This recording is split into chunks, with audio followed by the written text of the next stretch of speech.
darating ang panahon na mawawala tayo sa mundong ito.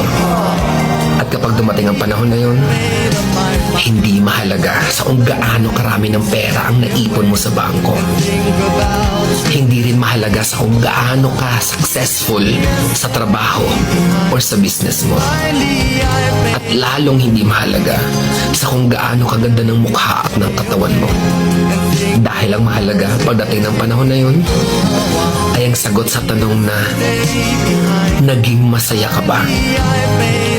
Nagawa mo ba ang kagustuhan ng puso mo kahit pag-gaano ka malito sa mata ng mundo? Dahil sa huli naman, ikaw naman magdadala ng mga memories na yon sa libingan mo.